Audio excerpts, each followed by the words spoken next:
సరే, ఇవాళ మనం వినబోయేది ఒక భయంకరమైన నిజజీవిత కథ. అసలొక మామూలు రోడ్డు ట్రిప్ ఎలా ఒక అతీంద్రియ శక్తి వల్ల ప్రాణాల మీదకు తెచ్చిందో తెలుసుకుందాం.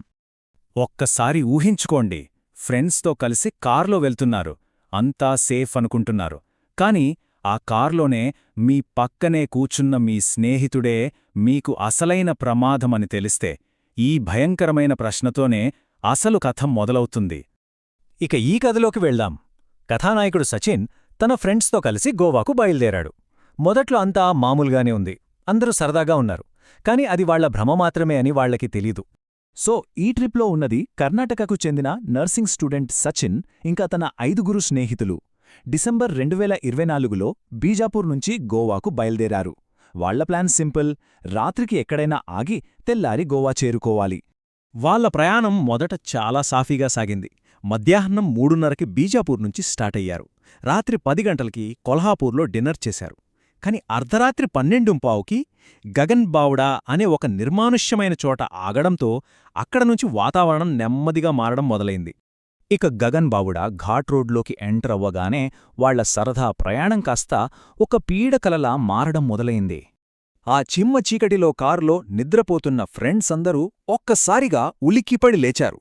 ఎందుకంటే పైనుంచి ఒక పెద్ద బండరాయి దొర్లుకుంటూ వచ్చి వాళ్ల కారు ముందు పడింది.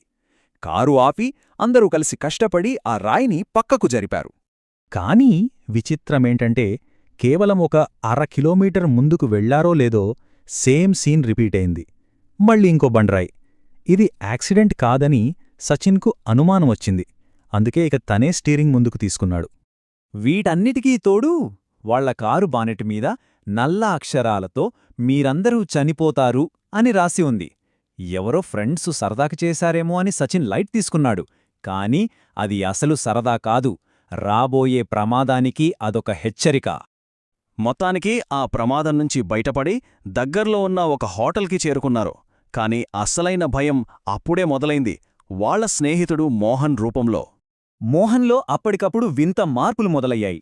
అర్ధరాత్రి నిద్రలేచి యాపిల్ తింటూ అందరినీ గుడ్లప్పగించి చూడటం, మేనేజర్తో అబద్ధాలు చెప్పడం, అసలు పుట్టినప్పటినుంచి వెజిటేరియన్ అయిన అతను సడన్గా చికెన్ తందూరి కావాలనడగటం, ఇక అతని కళ్ళు అయితే జీవం లేకుండా పూర్తిగా పుడిబారిపోయి కనిపించాయి. ఇక పరిస్థితి మరింత దారుణంగా తయారైంది. మోహన్ వాళ్ల ఫ్రెండ్స్తోనే మిమ్మల్నందరినీ ముక్కలు ముక్కలుగా కోసి తినేస్తాను అని భయంకరంగా అరిచాడు. ఫ్రెండ్స్ దాన్ని ఒక డార్క్ జోక్లా కొట్టిపారేయాలని చూశారు. కాని వాళ్ల గుండెల్లో భయం మొదలైంది. అసలు మోహన్లో మార్పు నమ్మశక్యంగా లేదు. ఎప్పుడు సైలెంటుగా ఉండే శాకాహారి అయిన మోహన్కు ఇప్పుడు హింసాత్మకంగా మాంసం కోసం అరుస్తున్న ఈ వ్యక్తికి అసలు సంబంధమే లేదు. తర్వాత జరిగింది ఇంకా భయంకరం. మోహన్ ఆ హోటల్ మేనేజర్కి మాత్రమే తెలిసిన పర్సనల్ విషయాలు చెప్పి ఇంటికి వెళ్ళిపోవని బెదిరించాడు. అసలా రహస్యాలు మోహన్కెలా తెలిసాయి? ఈ ప్రశ్న అక్కడున్న వాళ్లందర్నీ గజగజ వణికించింది. వాళ్లు అక్కడనుంచి వెళ్ళిపోవాలని ఎంత ప్రయత్నించినా విధి వాళ్లని మళ్లీ అదే భయంకరమైన హోటల్కి తీసుకువచ్చింది. ఇక అక్కడే ఆ హోటల్ వెనకున్న చీకటి రహస్యం బయట పడింది. వాళ్లు రూమ్ నంబర్ 106లోకి అడుగుపెట్టగానే మోహన్ గోడమీద ఉన్న ఒక ఫోటోను చూస్తూ గట్టిగట్టిగా వెక్కివెక్కి ఏడవడం మొదలుపెట్టాడు. అతన్లో ఉన్న ఆ అదృశ్య శక్తి బాధ ఆ ఏడుపులో స్పష్టంగా కనిపించింది. కాని ఎందుకేడుస్తున్నాడో ఎవరికీ అర్థం కాలేదు. అసలు ఆ రూమ్ 106లో ఏం జరిగింది? ఆ ఫోటోలో ఉన్నదెవరు? ఇక ఓపిక నశించిన సచిన్ సమాధానాలు కావాలంటూ రాత్రి సెక్యూరిటీ గార్డ్ని నిలదీశాడు. ఆ గార్డు చెప్పిన నిజం వింటే ఒళ్ళు జలధరిస్తుంది. చాలా ఏళ్ల కిందట ఆ హోటల్ ఓనర్ కొడుకు సరిగ్గా అదే గదిలో అనుమానాస్పద స్థితిలో చనిపోయాడట. అతని ఆత్మకు శాంతి కలగక అప్పటినుంచి ఆ గదిలోనే తిరుగుతోండి అని చెప్పాడు. ఇక చివరిగా ఆ సెక్యూరిటీ గార్డ్ వాళ్ళు దేనికైతే భయపడుతున్నారో అదే చెప్పాడు. ఆ అబ్బాయి ఆత్మ ఇప్పుడు మీ స్నేహితుణ్ణి ఆవహించింది. ఈ మాట వినగానే వాళ్ల గుండెలు ఆగినంత పనైంది. ఇంకా ఒక్క క్షణం కూడా ఆలస్యం చేయకూడదని ఆ గార్డ్ సహాయంతో దగ్గర్లో ఉన్న ఒక మాంత్రికుణ్ణి పిలిపించారు.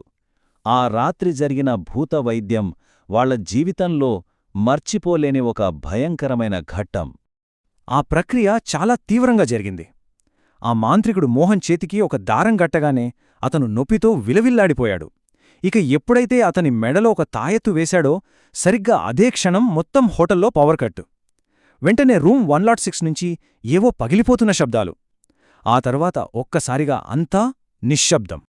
ఆ భయంకరమైన ప్రక్రియ తర్వాత మోహన్ స్పృహ తప్పి పడిపోయాడు. ఇక అంతా అయిపోయిందని అనుకుంటున్న టైంలో ఆ మాంత్రికుడు వాళ్లకొక చివరి చాలా గట్టి హెచ్చరిక ఇచ్చాడు. ఆ మాంత్రికుడు చెప్పిన ఒక ముఖ్యమైన విషయమేంటంటే, ఆ రోజు అమావాస్య.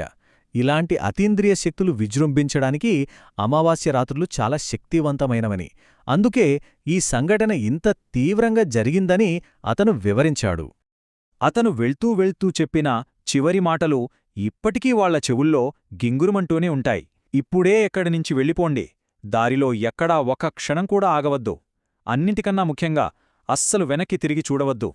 ఈ కథ ఒక విషయాన్ని స్పష్టం చేస్తుంది.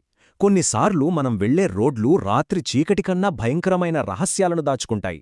అసలు ఒక సరదా ప్రయాణం ఎప్పుడు ట్రిప్పుగా ఆగిపోయి ప్రాణాలను తీసే ట్రాప్గా మారుతుందో ఎవ్వరూ ఊహించలేరు.